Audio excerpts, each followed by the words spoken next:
Hi guys, I'm Andrea, and today I thought I'd do the fall book tag, and I was tagged in this tag by lovely Denise from Little Literary Things. I get tongue-tied. Little Literary Things, and she's just a great and fun and lovely person to watch online, and all her content is just so in-depth and well thought out, something I am lacking in, but definitely check her out. I will leave a link in the bio below, so let's get started. And just a heads up, I might be looking down to look at the questions. So, number 1, in fall the air is crisp and clear. Name a book with a vivid setting. And the book I'm choosing is A Game of Thrones, the first book from A Song of Ice and Fire. And I'm choosing this one because it's the introduction to the world, and I feel like Game of Thrones is so embedded into pop culture, I don't need to explain the plot. Well, hopefully I know, but I mean, George, he takes so long in publishing each new book, and I feel like I've been waiting for the new installment for years, but there's a good reason to it. Each sentence just packed with so much information. He loves to use metaphors, so metaphors invade this book. They are everywhere, and the differing POVs that you get really give you a good grasp of the entire world that the book lives in. But I also think these little maps are super cool, because if you ever get lost of where you are in space or in geography while you're reading a certain point of view character, you can just go back to the front of the book and figure out where you're at.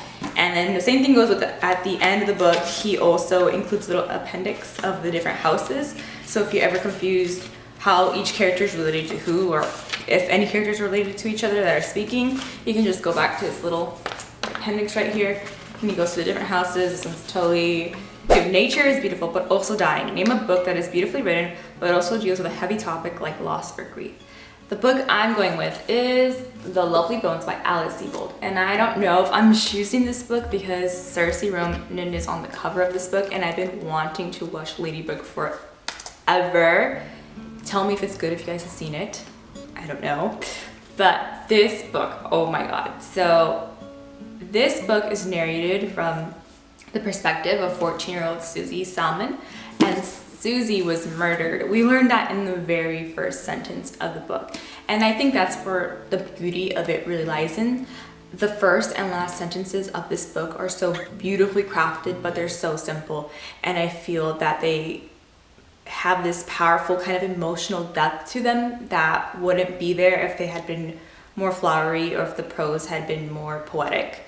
So Susie is dead, and this kind of takes place as Susie's looking down at them from this kind of afterlife / limbo state she's in. And in this book, Susie, the way I saw it, since she's dead, time isn't a fixed thing. Time is malleable and very flexible, so we go flashbacks, and then there's flash forwards. We skip years, sometimes we skip months, so I think it really kind of gives a feel of what the world looks like, I guess, that she herself lives in this kind of afterlife state. And the reason I chose this book is because for me the last sentence was probably one of the most impactful sentences I've read in a book so far in my life. Fall is back in school season. Share a nonfiction book that taught you something new. I'm choosing You Don't Have to Say You Love Me, a memoir by Sherman Alexie, and Sherman is already a best-selling author, but this time he switches gears and he writes a memoir. Now, I believe that Native American life, on reservations, doesn't get enough attention in the US media or by the US government, and frankly, some of the conditions people are made to live in are kind of on par or even worse than third world countries. Things I take for granted, like running water, electricity, and a stable roof above my head, are just non-existent on some of these reservations. We get to learn that through the lens of Sherman's relationship with his mother. Now, they have kind of a love-hate thing going on throughout the book. I don't know, he's kind of dealing with his emotions as both him and his mother age. I feel that as you go through the public school system in the US, you kind of learn some of these stats that Native Americans are made to live in on reservations, but they're kind of brushed over, and it kind of becomes a number and doesn't become like an actual human being in your mind, because they're kind of pushed away and made aside in exchange for the next irrelevant fact about some dead old presidents. Love life. Number 4, in order to keep warm, it's good to spend time with the people we love. Name a fictional family / household / friend group that you'd like to be a part of. My heart says the Weasleys. They were just awesome. But I know I should pick another answer. But I'm not going to. I'm gonna go with the Weasleys. Yes, I want a Weasley sweater. I want ginger hair. I want like 10 million siblings. Yes, the Weasleys. Okay, number 5. The colorful leaves are piling on the ground. Show us a pile of fall-covered spines. 1 second, let's do this. Whoa, new angle. So this is my, well, that was my lens cap. Okay, I have like kind of like 2 piles going on because I really wanted red and yellow. So I have the Book of the Sith, which is part of the Star Wars kind of series. I also have Book of Jedi, but that color was blue, so I didn't put it there.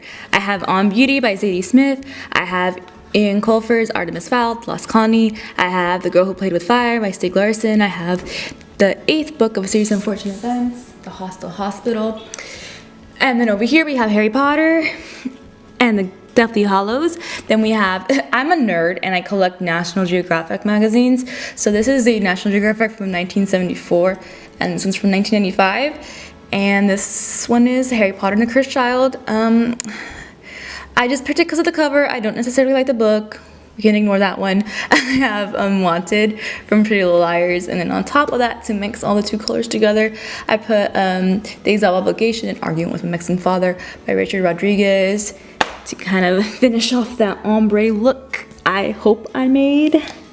Don't know if I succeeded, but yeah. The light is leaving me, so. Number 6, I might go a little faster. 6. Fall is a perfect time for some storytelling by the fireside. Share a book wherein somebody is telling a story.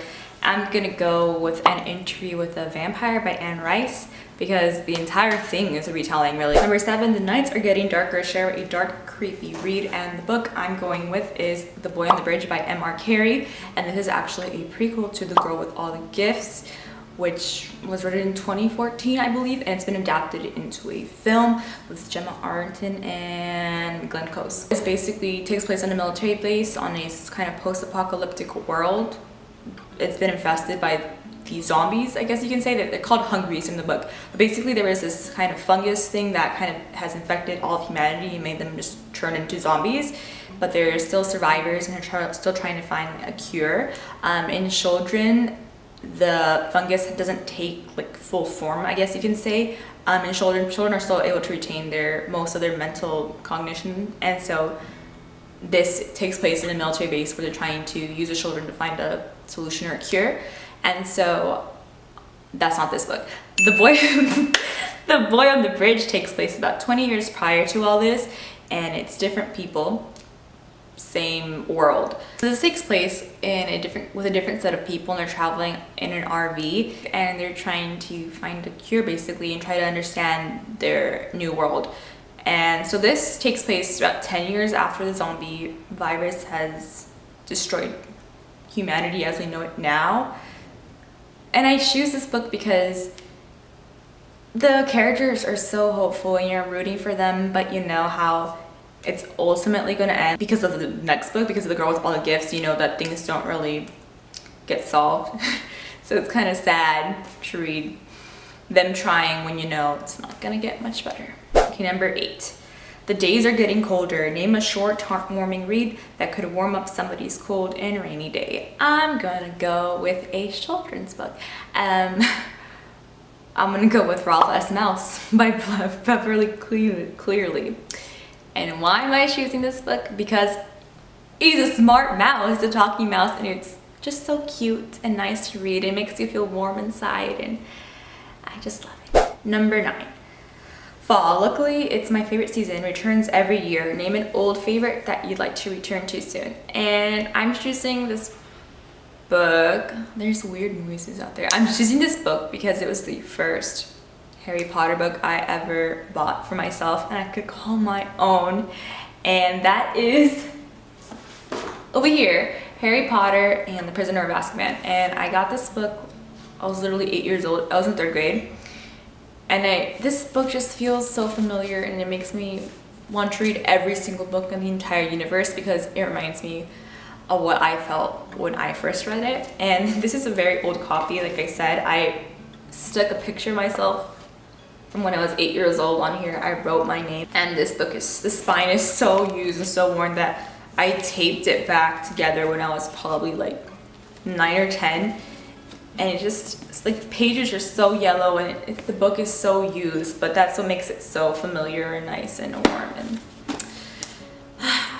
10, fall is the perfect time for cozy reading nights. Share your favorite cozy reading accessories. 1 second. This is like this weird snuggie thing my grandparents gave to me recently, and it is the comfiest thing I have to say. Because look, you can be like this, your arms are still like exposed, so you can just pick up your book and read and still be warm, and it's so soft.